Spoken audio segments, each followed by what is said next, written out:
Dnes si zodpovieme vaše otázky z môjho Instagramu. Či je to v Amerike drahé, prečo som sa presťahoval, či sa vrátim na Slovensko, alebo či budem ešte točiť asi misterom. Ale najprv ideme na výlet a ja si vás idem zobrať so mnou do auta.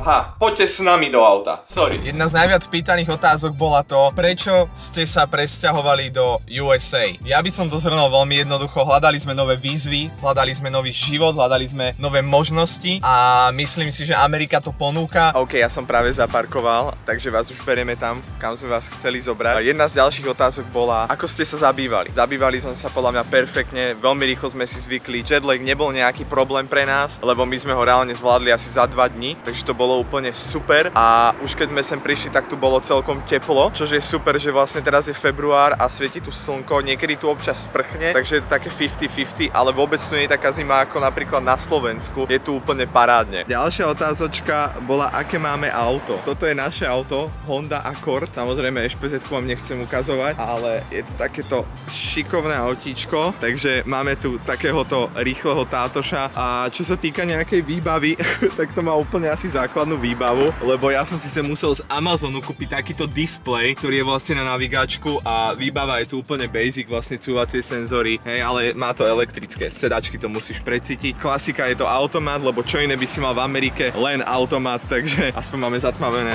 sklíčka, takže toto je náš tátoš a ja ho zamknem. Jedna z ďalších otázok bola, či je to tu drahšie. Určite je to tu drahšie, napríklad ideme teraz platiť za parkovanie, ale to zrovna drahé nie je, lebo to tu stojí $2, takže ty si vyťahni $2, naklikaj to tam. Máš presne 2. Hej? Hej. Tak to tam vlož a bereme si parkovací permit na 2 hodiny. Ďakujem. A máme permitík. Potraviny a takto, čo sú tu s tým permitom? Potraviny a takto sú tu vlastne dosť na tej istej úrovni. Benzín je tu takisto podľa mňa tankovanie, keďže tu dízlaky moc nie sú, tu sú skoro všade benzíny. A čo je tu opodstatne drahšie, tak je určite nájom za bývanie, je tu masakrálne vyšší a životné výdaje sú tu vyššie, lebo napríklad za jednu izbu, že si to zdieľate viacerí, je cca 1500 až 2000, záleží akú chceš izbu. Keď si chceš rentovať baráčik sám, tak je to od 3 až 5000, hej, čiže sú to masakrálne sumy. Dá sa to tu zarobiť, není to až taký problém, samozrejme, že ľudia by tu inak nebývali. Je to tu drahšie, ale zároveň tu človek zarobí viacej, takže to není až taký problém. Na ako dlho sme tu? To bola jedna asi top 3 otázok, že fakt, že to ste sa pýtali masakrálne všetci. Ak aj ty sa chce, to je veľmi dobrá otázka. Ak sa chceš aj ty spýtať do ďalšieho videa napríklad, tak určite uteká na môj Instagram, ktorý je teraz niekde tu na obrazovke alebo dole v popise, ale počkaj, toto vám musím ukázať, toto je masaker. Toto má proste týpek na aute. OK, toto má masakrálne polepené. OK, to je dosť cool, to je nejaký BTS fanúši. Na ako dlho sme tu? To nevieme ani my, úprimne. My sme sa rozhodli, že tu budeme tak dlho, dokiaľ nás to bude baviť a kým sa nám tu bude páčiť a kým všetko bude fungovať tak, ako má. Samozrejme ste sa aj zároveň pýtali, že či sa vrátime na Slovensko. To je veľmi dobrá otázka, lebo to tiež nevieme.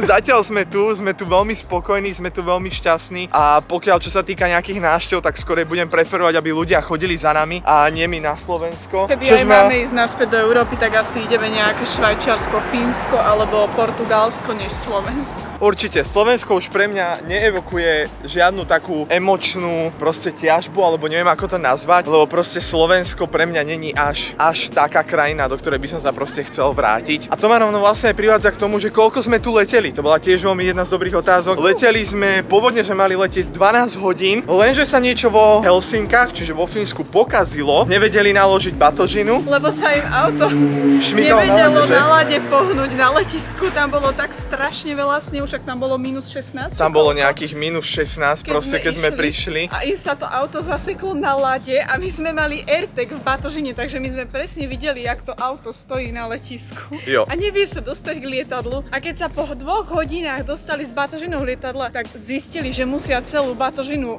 vyložiť a preskladať ju naspäť. Takže 3 hodiny sme tam čakali. My sme čakali 3 hodiny, čiže z nášho 12-hodinového letu nakoniec bol 15-hodinový let. To bol fakt masaker, fakt to bol masaker. toľko miesta na nohy. Tým, že sme išli vlastne s Baňou, hej, Baňa išla s nami, náš zajac. Baňa je náš zajac, kto neviete, zase dajte follow na Instagram, nech máte prehľad. Tým, že Baňa išla s nami a už je proste v tom lietadle málo miesta, bez toho, aby mal niekto zviera, tak my sme mali ešte menej miesta tým, že ona musela byť v taške pod nohami. No bolo to proste hrozné. Varia v lietadlách hrozne na dlhých letoch, aspoň za mňa, ja už nejaké lety mám za sebou. Otras, ak máte možnosť, nakúpte si na letisku jedlo, lebo sa nenajete. Napríklad ako ja, my sme prišli sem, ja som sa v lietadle vygrcal. Hej, život s ňou, ona grcia kade chodí. Nie, srandujem, iba v lietadle prišlo zle. Aký je to pocit, keď žiješ tam, kde je vlastne lokácia GTA? To bola otázka, ktorá bola veľmi super. Kto ste ešte nevideli, v predošlom videu alebo vlogu z Ameriky som to vysvetľoval, lebo sme boli na Santa Monica Pier, boli sme vlastne na Walk of Fame, boli sme na Griffith Observatory, čo je vlastne blízko pri Hollywood Sign, čo je vlastne v GTAčku Vinewood. Tam som opísal viac menej moje pocity, ale poviem vám to znova, je to masaker, je to krásne. Kto ste nevideli to video, choďte si ho rýchlo pozrieť, lebo, ale samozrejme až potom to, lebo je to proste neopísateľné fungovať niekde, že ja proste tú hru mám rád, máme nahraté proste rakety hodín, možno aj tisícky hodín máme v tej hre nahraté, čiže či už roleplay, alebo stunty, alebo proste skill testy, alebo čo toho bolo masakrálne veľa, takže pre mňa to bol neskutočný zážitok, fakt neskutočný zážitok a to môžete vycestovať, ísť si to pozrieť, ja vám odporúčam, choďte. Môžeš im ukázať, kam ideme. Určite vám ukážem, kam ideme. A je to tady. Wow, to normálne musím zastaviť. A takto to tu nejak vyzerá. Je to tu.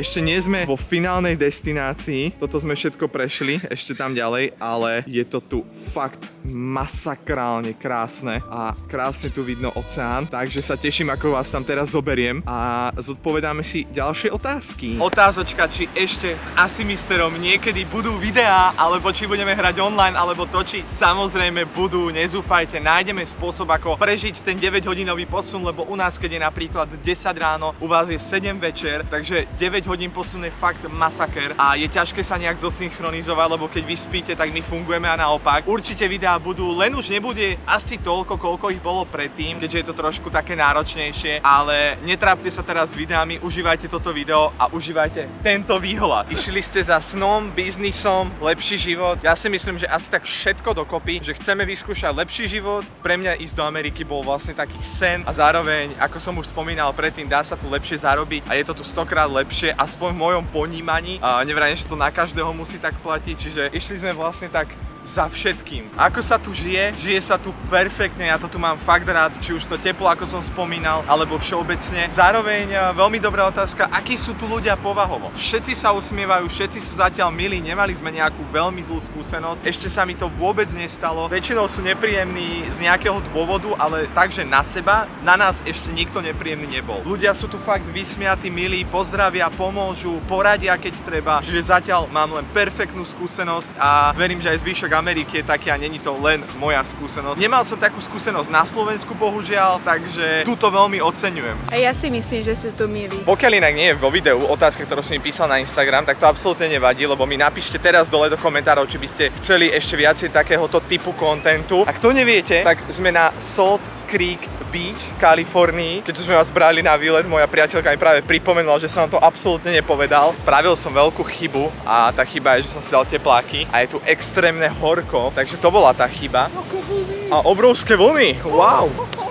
Ešte sa naučiť surfovať. Naučíme sa surfovať, to bude v ďalšom videu. Učím sa surfovať, to by mohlo byť dobré video. To sú vlniska. Teraz už vlastne sa nachádzame na začiatku tej pláže, dá sa povedať, my sme vlastne zišli celý tento vrch. Vlastne odtade sme prešli dole, prešli sme to úplne celé až sem k tejto pláži. Neviem, koľko to trvalo, lebo sme veľa kecali. Otázka, či mi bude chýbať Slovensko, alebo či je tam nejaká nostalgia, alebo či je to tu proste lepšie. Ja som to tuším aj hovoril, ale za mňa áno. Za mňa zatiaľ to vnímam tak, aj 2 mesiace, čo už sme tu, že stále je to tu proste lepšie a vnímam to tak viacej fresh, lebo aj keď si proste unavený z roboty, tak sa zresetuješ pri oceáne, alebo ideš na nejaký pekný výlet, alebo peknú túru, alebo niečo, čo proste... Áno, dá sa ísť aj na Slovensku, netvrdím, že nie, ale tu tých možností je určite viacej. Aspoň teda ja to tak vnímam.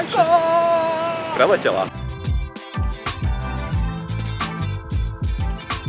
cestou naspäť sa nám nechcelo ísť, tak sme si tu vybavili veľmi príjemného gentlemana, ktorý nás odvezie hore a ideme si v takejto, neviem, či je to buginke, alebo ako to nazvať, a bere nás hore na parking lot, aby sme sa nemuseli namáhať smerom hore. My sme strašne lediví, ale to je VIP treatment, proste tak to funguje. Takto to proste. A tu ľudia bohužiaľ musia chodiť, čekuj. A my si ideme na našom skvelom. Čo na to hovoríš? Paráda, oddychneme si a môžeme ísť patenkovať. Takže sa ešte pôjdeme najesť. Jo, ale toto je halus. Ak te zaujíma viac, daj follow na Instagram a daj odber. Čau!